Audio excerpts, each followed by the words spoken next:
Okay, let's jump right into this explainer. If you've ever found yourself wondering about the actual nuts and bolts mechanics of shifting into a desired reality, you are in for a treat today.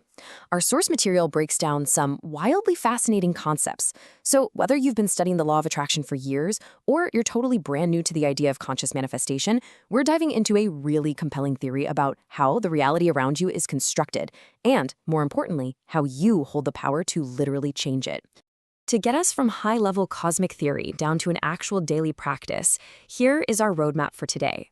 We'll look at the physical reality illusion, understanding the mirror law, why state of being matters, a tricky little trap called the echo, and finally, the exact steps to shift reality.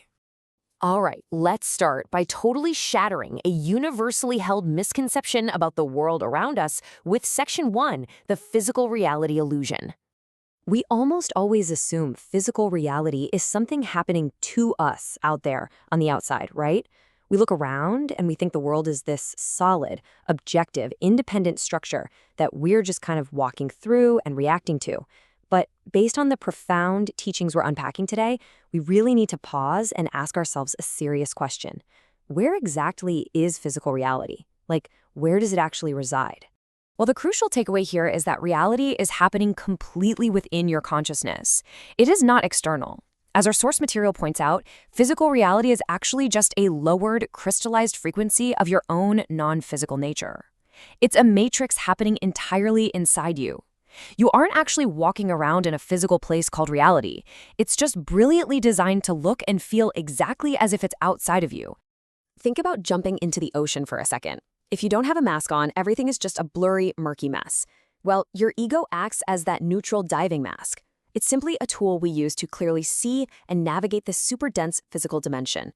It really only becomes a quote-unquote negative ego when we stretch it way past what it was designed to do. Its only real job is observation and focus. It's when we expect our ego to do all the heavy lifting and creating in our lives that it acts like a tightly compressed spring. It just bounces back with resistance, fear, and anxiety. So now that we understand reality is an inside job, we have to look at the core mechanism linking our inner and outer worlds. Let's look at Section 2, understanding the mirror law. I want you to think of physical reality exactly like a literal physical glass mirror. If you don't like the reflection staring back at you in the bathroom, you definitely wouldn't try to force the glass itself to change. You wouldn't grab a paintbrush and slap it on the mirror to fix your hair, or try to wipe the glass to change the expression on your face. That's crazy, right? You inherently know you have to change yourself first to see a different reflection. Well, physical reality operates in this exact same modality. Any change you want to see out there in the reflection absolutely must begin within you. When we really look closely at this dynamic, we see how the universe is just acting as a neutral mirror. Our sources suggest that internal chaos and anxiety often reflect outward as, say, a super messy bedroom or a completely disorganized workspace. Or let's say you harbor this deep internal fear that drives a need for extreme control. Well, the universe might mirror that right back to you by bringing an overbearing partner or parent into your daily life. Our sources actually give a great example of a woman who constantly clashed with an overbearing mother. When she finally realized that she herself had this deep internal need to control everything out of fear, she just let it go. And guess what? Her mother's controlling behavior naturally faded away. The mirror simply updated itself to match her new state.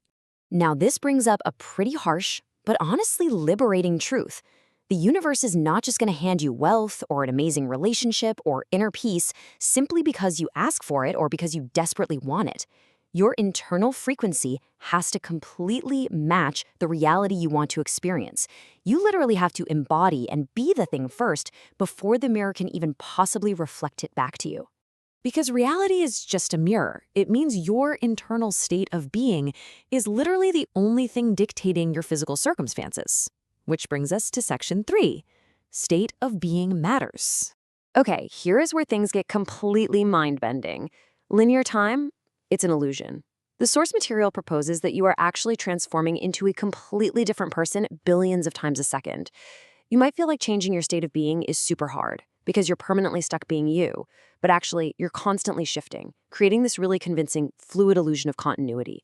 So the goal isn't learning how to change. You're literally already doing that effortlessly all day long. The real goal is consciously defining the next change so it aligns perfectly with your desired reality. Think of our normal physical reality like eating at a strict linear restaurant. You have to order drinks, then appetizers, then the main course. You can't just demand dessert first, as much as we all might want to. We usually think we have to go through the grueling process of actually building a house to earn the right to live in it. But in a metaphysical restaurant, events are not linked together like a strict menu.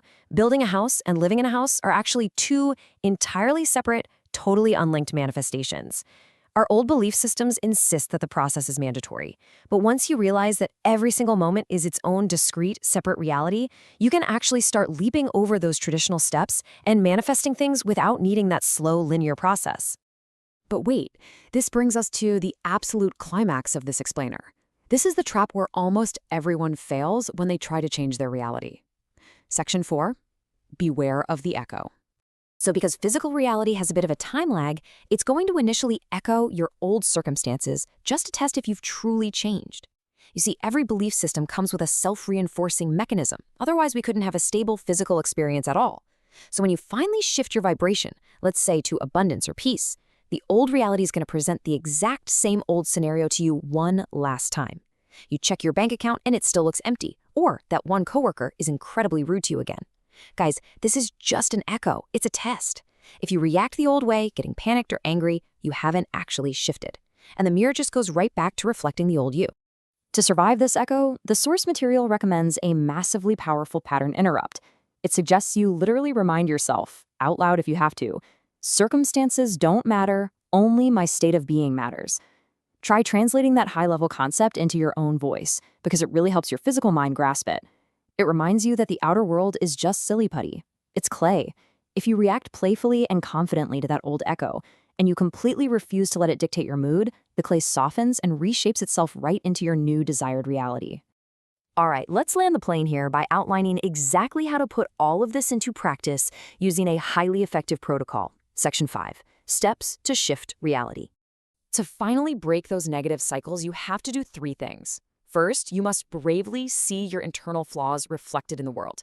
Look at that messy room or that bad relationship, not as just bad luck, but as a diagnostic report of your own hidden internal limits. Second, accept them. Acknowledge your negative emotions without any judgment whatsoever. Suppressing them just creates more resistance and keeps you totally trapped in that negative loop. And finally, adjust. Shift your frequency by totally changing your self-talk, breaking those limiting beliefs, and taking aligned physical action. Clean the room to order the mind. Set that firm boundary. When you consistently act from this brand new state of being, the mirror literally has no choice but to update. Remember, you are the architect, the observer, and the reflection all at once. The external world has absolutely no power to change itself. It's simply sitting there, waiting for your command.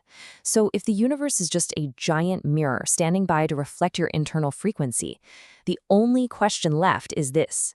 When you look into that glass tomorrow, who is the universe going to see?